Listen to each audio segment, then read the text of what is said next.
Hello' everyone, মই doctor Shashank Borthakur. আজি এটা নতুন টপিকৰ ওপৰত এটা নতুন ভিডিঅ' লৈ আপোনালোকৰ মাজলৈ মই আকৌ আহিছোঁ। অৱশ্যে এই ভিডিঅ'টোৰ আমাৰ এলোপেথিক মেডিচিনৰ লগত ডাইৰেক্ট সম্পৰ্ক নাই, আংশিকভাৱে আছে। এইটো এটা সামাজিক বিষয় আৰু জাষ্ট মোৰ মনত উদয় হোৱা প্ৰশ্ন হেতুকেহে মই ভিডিঅ'টো আপোনালোকলৈ আগবঢ়াইছোঁ। এই ভিডিঅ'টোক লৈ কোনো বিতৰ্ক কৰাৰ প্ৰয়োজন নাই, কাৰণ মই কাকো সমালোচনাও কৰা নাই, কাকো দোষো দিয়া নাই, কিন্তু মোৰ মনত উদয় হোৱা প্ৰশ্ন হেতুকেহে মই এই ভিডিঅ'টো বনাইছোঁ।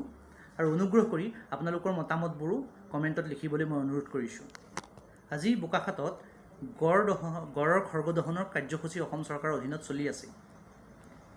কিন্তু মই ব্যক্তিগতভাৱে অনুভৱ কৰোঁ যে ইমান জাকজমককৈ গড়ৰ খৰ্গ দহনৰ এই কাৰ্যসূচীটোৰ বৰ্তমানৰ পৰিস্থিতিত, বৰ্তমান এই কোভিড সংকটৰ পৰিস্থিতিত প্ৰয়োজন আছেনে? মোৰ ব্যক্তিগত উপলব্ধি দেই, আনে কি কয় ক'ব নোৱাৰোঁ। আৰু এই ভিডিঅ'টো মই সমালোচক হিচাপে ভিডিঅ'টো বনোৱা নাই, তাৰ লগত এটা মেডিকেল ৰিলেশ্যনশ্বিপো আছে, যিটো মই আপোনালোকৰ লগত ডিছকাছ কৰিম। যে আজি অসম চৰকাৰে বোকাখাতত প্ৰায় 2524-25মান হ'ব, একজেক্ট সংখ্যাটো মোৰ মনত নাই, ইমানখিনি গড়ৰ খৰ্গ দাহ কৰিছে। আৰু বৰ জাকজমককৈ এটা অনুষ্ঠানৰ আয়োজন কৰিছে আৰু ইণ্টাৰনেশ্যনেল ৰাইনো ডে'ৰ লগত সংগতি ৰাখি এটা ৱৰ্ল্ডত এক পাব্লিক মেছেজ দিব বিচাৰিছে যে গড়ৰ খৰ্গৰ কোনো মেডিচিনেল ভেলু নাই, গড়ক চোৰাং চিকাৰীয়ে অবাধে হত্যা কৰি আছে আৰু ইয়াৰ খৰ্গৰ কোনো মেডিচিনেল ভেলু নাই। এইটো এটা একমাত্ৰ অন্ধবিশ্বাস। সকলোৱে মানি লৈছে, বিজ্ঞানে যেতিয়া কৈছে, ময়ো ইয়াৰ উদ্ধত নহয়, ময়ো মানিব লাগিব। কিন্তু আপোনালোকে বহুতে হয়তো জানে যে গড়ৰ খৰ্গৰ বিশেষকৈ চীন দেশত বহুত চাহিদা আছে। আজি বহু হাজাৰ বছৰৰ আগৰ পৰা গড়ৰ খৰ্গৰ লৈ তেওঁলোকে কিছুমান এনচিয়েণ্ট মেডিচিন প্ৰস্তুত কৰি আহিছে। আৰু যিবিলাক মেডিচিনে বাত বিষ, গাউট অৰ্থাৎ ইউৰিক এচিডৰ গাউটাৰী আৰ্থৰাইটিক্স, ডায়েবেটিক পেচেণ্ট, মধুমেহ ৰোগ, ব্লাড প্ৰেছাৰ, কেঞ্চাৰ ইত্যাদি চিকিৎসা কৰিব পাৰে বুলি আজি বহু হাজাৰ বছৰৰ আগৰ পৰা তেওঁলোকে কৈ আছে। আৰু এতিয়াও হেনো চীন দেশত গড়ৰ খৰ্গৰ পৰা তৈয়াৰী বহু ধৰণৰ মেডিচিন পোৱা যায়, ইভেন ৰাস্তাত কিনিবলৈ পোৱা যায়। আৰু চীনকে ধৰি আৰু এখন দেশ আছে যিখন দেশত গড়ৰ খৰ্গৰ পৰা বনোৱা মেডিচিন অত্যাধিকভাৱে ব্যৱহাৰ হয়, এইখন হৈছে ভিয়েটনাম। মই শুনিবলৈ পাইছিলোঁ বা পঢ়িবলৈ পাইছিলোঁ যে ভিয়েটনামৰ হেনো এজন পলিটিকেল লিডাৰৰ কেঞ্চাৰ হৈছিল, আৰু এই কেঞ্চাৰত তেওঁ সকলো ধৰণৰ এলোপেথিক চিকিৎসা কৰিলে, কিন্তু তেওঁ কেঞ্চাৰমুক্ত নহ'ল। কিন্তু গড়ৰ খৰ্গৰ পৰা বনোৱা ঔষধ ব্যৱহাৰ কৰি সম্পূৰ্ণ হেনো তেওঁ ৰোগমুক্ত হৈ উঠিল। আৰু এই বাতৰিটো ইণ্টাৰনেশ্যনেলি ইমানেই বিয়পি পৰিল, তেতিয়াৰ পৰা ইণ্টাৰনেশ্যনেল মাৰ্কেটত গড়ৰ আগৰ যিটো মূল্য আছিল এটা খৰ্গৰ, তাতকৈ বহুত বেছি গুণ বাঢ়ি গ'ল। আৰু বৰ্তমান সমগ্ৰ পৃথিৱীতে মাত্ৰ 4-5খনমান দেশতহে গড় পোৱা যায়। আৰু গড়ৰ আচলতে ডাইনাছৰৰ লগত সম্পৰ্ক আছে বহুত। এইটো ৰাইনচেৰছ আচলতে বহুত প্ৰাচীন প্ৰজাতিৰ জন্তুৱেই হয়, আৰু ইয়াৰ প্ৰায় 30টামান ভেৰাইটি আছিল। মই বৰ ভালকৈ নাজানো, 30টামান মই অনুমান পঢ়িছিলোঁ এটা আৰ্টিকলত, 30টামান প্ৰজাতি আছে, কিন্তু প্ৰায়বিলাক চোৰাং চিকাৰী হাতত নিধন হৈ বিলুপ্ত হ'ল। মাত্ৰ এতিয়া 5টামান প্ৰজাতি বাচি আছে। আৰু সমগ্ৰ পৃথিৱীৰে হেনো আফ্ৰিকা, নেপাল, ইণ্ডোনেছিয়া আৰু ইণ্ডিয়া, এই 4খন দেশতহে বৰ্তমান গড় উপলব্ধ। আৰু তাৰ ভিতৰত আফ্ৰিকাত 2টা খৰ্গ থকা গড় পোৱা যায়, আৰু ব্লেক ৰাইন'চেৰাছ বুলি কয় মষ্ট প্ৰবেবলি। আৰু আমাৰ অসম এশিঙীয়া গড়ৰ কাৰণে বিখ্যাত। এতিয়া আজি অসম চৰকাৰে ইণ্টাৰনেশ্যনেল ৰাইনো ডে'ৰ দিনাৰ লগত সংগতি ৰাখি সমগ্ৰ বিশ্বক দেখুৱালে যে ইমানখিনি খৰ্গ জ্বলালে, আৰু কোৱালিটি তেখেতসকলে পৰীক্ষা কৰি 94টা নে কিমানটামান, 94-95টামান খৰ্গ তেখেতসকলে সংগ্ৰহালয়ত সংগ্ৰহ কৰিম বুলি সিদ্ধান্ত ল'লে। কিন্তু মোৰ মনত এটা প্ৰশ্ন উদয় হৈছে যে ইমানকেইটা খৰ্গ জ্বলাবৰ কাৰণে বৰ্তমান এই কোভিডসৃষ্ট পৰিৱেশত ইমান সংকটপূৰ্ণ সময়ত য'ত আমাৰ সৰ্বসাধাৰণ ৰাইজ ইমান জৰ্জৰিত হৈ আছে, মানুহৰ হাতত পইচা নাই, সকলো আহি ইমান জাকজমককৈ অনুষ্ঠান পতাৰ প্ৰয়োজনীয়তা আছেনে? মই সমালোচনা কৰা নাই, কিন্তু এতিয়াও কৈছোঁ, সকলোকে নিজৰ মতামত মোৰ ভিডিঅ'টোত লিখিবলৈ মই অনুৰোধ কৰিলোঁ। আৰু এটা কথা যে বিজ্ঞানত সদায় ৰিচাৰ্চ হয়, অৰ্থাৎ পৰীক্ষাৰ অবিহনে বিজ্ঞান সফল নহয়। গতিকে ইমান হাজাৰ বছৰৰ পৰা যিহেতু গড়ৰ খৰ্গত চাইনিজ মেডিচিনত তেখেতসকলে বহু ধৰণৰ বেমাৰৰ ঔষধ বনাবলৈ গড়ৰ খৰ্গ ব্যৱহাৰ কৰে, সেইটো আজি হাজাৰ বছৰৰ পৰা চলি আহিছে। আৰু বৰ্তমানেও চীন দেশত গড়ৰ খৰ্গৰ চাইনিজ মেডিচিন প্ৰস্তুত হৈ আছে। এতিয়া আমাৰ মডাৰ্ণ মেডিচিন ছিষ্টেমত চাইণ্টিষ্ট বিজ্ঞানীসকলে কৈছে এটা কথা যে গড়ৰ খৰ্গত কোনো ধৰণৰ তেনেকুৱা যিটো চিকিৎসাৰ যি ঔষধি গুণ সেইটো নাই। আমাৰ চুলি, চুলি, নখ ইত্যাদিত যিবিলাক প্ৰ'টিন আছে সেই বা অন্যান্য জীৱ জন্তুৰ শিঙত যিবিলাক প্ৰ'টিন আছে সেই কেৰটিন নামৰ সেই কেৰটিন প্ৰ'টিনেই গড়ৰ খৰ্গটো গঠিত। গতিকে এইবিলাক চব ভুৱা, এইবিলাকক লৈ এটা ইণ্টাৰনেশ্যনেল মাৰ্কেটত এটা ভুৱা প্ৰচাৰ চলি আছে আৰু গড়ৰ খৰ্গত একো নাই। কিন্তু মই কেতিয়াবা ভাবোঁ, মই আচৰিতো হওঁ যে যদি একেবাৰে একোৱেই নাই বুলি ধৰিলোঁ, ময়ো বিশ্বাস কৰোঁ, কাৰণ মই ছায়েন্স মানিব লাগিব, যিহেতু মই ডক্টৰ, চিকিৎসক, গতিকে ছায়েন্স মানিব লাগিব, মই ডিনাই কৰিব নোৱাৰোঁ।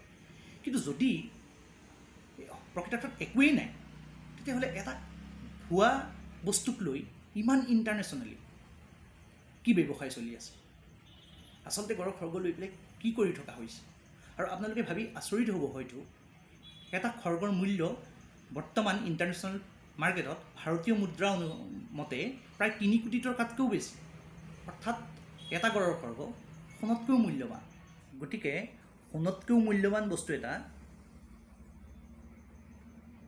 যুগ যুগান্তৰ পৰা এই ধৰণে কেনেকৈ চলি আছে মাৰ্কেটত? আচলতে সেই খৰ্গৰ পৰা প্ৰকৃতাৰ্থত কৰে কি? মই ভাবোঁ কথাটো, আৰু সেই ভবাৰ কাৰণেই মই এই বস্তুটো বনাইছোঁ। আৰু এটা কথা মোৰ মনত উপলব্ধি হয় যে অসম চৰকাৰৰ অধীনত সংগ্ৰহালয়সমূহৰ অভাৱ হ'ল নেকি, যে 2500টা গড়ৰ খৰ্গক সংগ্ৰহ কৰি ৰাখিব নোৱাৰিলে? বিজ্ঞানততো সদায় পৰীক্ষা নিৰীক্ষা হৈ থাকে, বিজ্ঞানত ৰিচাৰ্চ হৈ থাকে। Without research science is nothing. বৰ্তমানৰ পৰিস্থিতিত কিজানি আমাৰ ৰিচাৰ্চতে ক'ৰবাত কিবা ভুল আছে, যে সঁচাকৈয়ে মই ধৰি ল'লোঁ দেই, মই আকৌ কৈছোঁ, মই ধৰি ল'লোঁ সঁচাকৈয়ে কিজানি চাইনিজসকলে কোৱাৰ ধৰণে চাইনিজ এনচিয়েণ্ট মেডিচিনত গড়ৰ খৰ্গত এনেকুৱা কিছুমান তত্ত্ব আছে যি হেতুকে বৰ্তমানৰ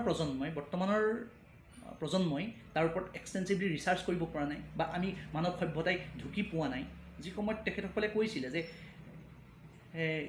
তেখেতসকলে হাজাৰ বছৰ আগত কৈছিলে যে গড়ৰ খৰ্গত এই পটেঞ্চিয়েলটো আছে, এই এবিলিটি আছে ডিজিজ ঠিক কৰা। আৰু ডিজিজ বুলি ক'লে বিশেষকৈ মধুমেহ ৰোগ হওক, কেঞ্চাৰ হওক, গাউটেৰী অৰ্থৰাইটিছ হওক, ৰিউমেটিজিম হওক ইত্যাদি ধৰণৰ অনেক বেমাৰ, আৰু তাৰ লগতে ইম্পটেঞ্চি ড্ৰাগছ হওক, যিবিলাক যৌন উত্তেজক দৰৱ যিবিলাক আছে, সেইবিলাক বনাবৰ কাৰণে তেওঁলোকে বহু হাজাৰ বছৰৰ পৰা ব্যৱহাৰ কৰি আহিছে। কিজনী কোনোবা এটা এংগুলেশ্যনত আমাৰ ৰিচাৰ্চেই ফেইল হৈছে, তেতিয়াহ'লে ইমানখিনি গড়ৰ খৰ্গ পুৰি পেলোৱাৰ যুক্তি থাকিলনে? যে অসম চৰকাৰৰ অধীনত 2500টা গড়ৰ খৰ্গ ৰাখিবৰ কাৰণে সংগ্ৰহালয়ৰ অভাৱ হ'ল? মই ব্যক্তিগতভাৱে ভাবোঁ, কিজনী এই খৰ্গসমূহ সংৰক্ষণ কৰি ৰখা হ'লে ভৱিষ্যতৰ প্ৰজন্মই অনাগত দিনত আৰু ৰিচাৰ্চ কৰি ইয়াৰ পৰা এনেকুৱা তত্ত্ব সমল ল'ব পাৰিলেহেঁতেন, যিটো আমাৰ ভৱিষ্যতৰ প্ৰজন্মৰ বহুত উপকাৰ হ'লহেঁতেন। কাৰণ চব কথাবিলাক এনেকুৱা, মই যদিও এলোপেথিক ডক্টৰ, কিছু ক্ষেত্ৰত মই আয়ুৰ্বেদিক বহুতকেইজন আয়ুৰ্বেদিক ডক্টৰ মোৰ বন্ধু হয়, আৰু মই নিজৰ ওন ইণ্টাৰেষ্টত কিছুমান সৰু কথা মই আয়ুৰ্বেদতো পঢ়িছোঁ। আৰু এটা কথা কওঁ যে আজি হাজাৰ বছৰৰ আগৰ সুসূত্ৰ সংহিতা, চৰক সংহিতাত লিখি থোৱা কথাবিলাকেই কিন্তু প্ৰতিফলন ঘটিছে। আজি দন্ত চিকিৎসক হিচাপে আমি যিবিলাক কাম কৰি আছোঁ, বা এজন অবষ্ট্ৰেটিচিয়ান বা গাইনকলজিষ্টে যি ধৰণে প্ৰসূতি চিকিৎসা কৰি আছে, এই কথাবিলাক চৰক সংহিতাত বহু হাজাৰ বছৰ আগতে লিখা আছে। যদি আমাৰ ইণ্ডিয়ান মেডিচিনৰ এই কথাবোৰ শুদ্ধ, তেনেহ'লে কিজানি ক'ৰবাত চাইনিজ মেডিচিনৰ সেই তত্ত্ববোৰ শুদ্ধ। বৰ্তমান মই ভাবোঁ, মই ভবা মতে চাগে কোনো দেশৰ কোনো চৰকাৰে ইয়াক লিগেলি মাৰ্কেটিং কৰা নাই। Marketing killing is illegal entire world মই ভাবোঁ। আৰু আফ্ৰিকাততো বহুত গড়ৰ নিধন হ'ল, বহুতকেইটা প্ৰজাতি তাত ধ্বংস হৈ গ'ল। গতিকে এইটো নকওঁ যে সেইখিনি খৰ্গ ক'ৰবাত চৰকাৰে বিকিব পাৰিব বা সুবিধা আছে, কিন্তু ইলিগেল। বা গড়ক মেডিচিনৰ কাৰণে যে গড় মাৰিব লাগিব, মই সেইটো কথাও কোৱা নাই, সেইটো ইলিগেল, কৰা উচিত নহয়।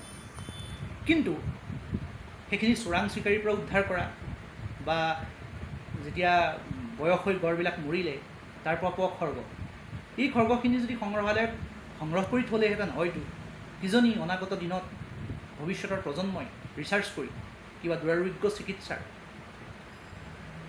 দৰবো উলিয়াব পাৰিলেহেঁতেন। হয়তো বহুতে ভিডিঅ'টো শুনি হাঁহিব, কিন্তু যদি আমি সুশ্ৰুত সংহিতাক আমি সন্মান কৰোঁ, চৰক সংহিতাক আমি সন্মান কৰোঁ। আৰু তাতোতকৈ ডাঙৰ কথাটো হৈছে কি, চাইনিজ মেডিচিন বুলি কয় যে কোনো মেডিচিন বুলি কওঁতে মই এটা কথা কওঁ, আপোনালোকে হয়তো বহুতেই নাজানে, BTMS, bachelor of Tibetan medicine and surgery, that is entirely originated from Chinese medicine. আৰু বৰ্তমান ভাৰত চৰকাৰেও টিবেটিয়ান মেডিচিনক ৰিকগনিশ্যন দিছে। অৰ্থাৎ এজনে যদি BTMS, bachelor of Tibetan medicine and surgery, এই কোৰ্চটো কৰি আহি ক্লিনিক ক'লে, ভাৰত চৰকাৰ দায়বদ্ধ যে তেওঁক অথৰিটি দিছে ক্লিনিক খুলিব পৰা, তেওঁ প্ৰেক্টিছ কৰিব পাৰিব। গতিকে টিবেটিয়ান মেডিচিন, চাইনিজ মেডিচিন বস্তুটো ছেইম। সেইটোৰ অৰ্থ এইটোৱেই কি, চাইনিজ মেডিচিনক আমি একচেপ্ট কৰিছোঁ। আকুপাংচাৰ কি হয়, আপোনালোকে যে আকুপাংচাৰ থেৰাপি ট্ৰিটমেণ্ট লয়, ৰেকি, প্ৰাণায়াম নহয়, ৰেকি কি হয়, Chinese medicine, entirely it is originated from Chinese medicine. Then তেতিয়া তাৰমানে ক'বলৈ গ'লে আমি চাইনিজ মেডিচিনক ৰিকগনিশ্যন দিছোঁ। গতিকে মই ভাবোঁ কিজনী ক'ৰবাত কিবা এটা এংগুলত গড়ৰ খৰ্গখিনি নজ্বলাই এইখিনি সংৰক্ষণ কৰি থোৱা হ'লে ভাল আছিল। বাকী বিতৰ্কত মই নাযাওঁ। আৰু এটা মোৰ প্ৰশ্নৰ অৱকাশ হয়, অকল ভুৱা মেডিচিন, মানুহে ভুৱাত ইমান ঠগিব পাৰেনে? যে যদি একো তাৰ মূল্য নাই, তত্ত্ব নাই, তেনেহ'লে ইণ্টাৰনেশ্যনেল মাৰ্কেটত কৰে কি? সেইটো কাৰণে মই আপোনালোক সকলোকে অনুৰোধ কৰিছোঁ, এই বিষয়বোৰৰ ওপৰত আপোনালোকেও কমেণ্ট দিয়ক, লিখক, কিবা ক'ৰবাত পেপাৰত হওক, মেগাজিনত হওক লিখক, কিবা কিবি কওক। আৰু এই ভিডিঅ'টো যিমান পাৰে লাইক কৰক, শ্বেয়াৰ কৰক, আৰু ইয়াতো আপোনালোকৰ নলেজখিনি শ্বেয়াৰ কৰক। এইটো কোনো মেডিকেল ৰিলেটেড, মোৰ প্ৰফেশ্যন ৰিলেটেড ভিডিঅ' নহয়, লিটিল বিট হয়। কিছু ক্ষেত্ৰত চিকিৎসা যেতিয়া কৰা হয় বুলি কয়, তেতিয়াহ'লে চিকিৎসাৰ লগততো জড়িতই হয়, আৰু মই সেই চিকিৎসাৰ লগত সংগতি ৰাখিহে ভিডিঅ'টো বনাইছোঁ। কিন্তু মই ভাবিছোঁ কিজনী খৰ্গখিনি সংগ্ৰহ কৰি থোৱা হ'লে হয়তো ভৱিষ্যতৰ প্ৰজন্মই ৰিচাৰ্চ কৰি, অধ্যয়ন কৰি ইয়াৰ পৰা কিছুমান তত্ত্ব ল'ব পাৰিলেহেঁতেন। এইটো কোৱা নাই যে মই চোৰাং চিকাৰীয়ে অবাধে গড় হত্যা কৰিব লাগিব, গড়ৰ ব্লেক মাৰ্কেটিং হ'ব লাগিব। সমগ্ৰ বিশ্বতে গড় নিধন হোৱাটো বন্ধ হ'ব লাগে, এইকাৰণেই হ'ব লাগে। It is going to be extinct, এইটো বিলুপ্ত প্ৰায়। আৰু এটা ইমান এনচিয়েণ্ট জীৱ, যিটো জীৱৰ ওজন প্ৰায় 2500 কিলোগ্ৰাম, 2500 কেজি, 2500 কেজি, কিন্তু সি প্ৰায় 3 কেজি ৱেইটৰ এটা খৰ্গৰ কাৰণেই নিজৰ শৰীৰটো বিসৰ্জন দিবলগীয়া হয়। গতিকে ক'ৰবাত কোনোবা এটা এংগুলেশ্যনক মই ভাবোঁ চৰকাৰে খৰ্গকেইটা সংগ্ৰহ কৰি থোৱা হ'লে হয়তো ভাল হ'লহেঁতেন। আৰু যিহেতু জ্বলাইছে, দহন কৰিছে, তাত সকলো মন্ত্ৰী বিধায়ক উপস্থিত হৈ ইমান জাক জমকতাৰে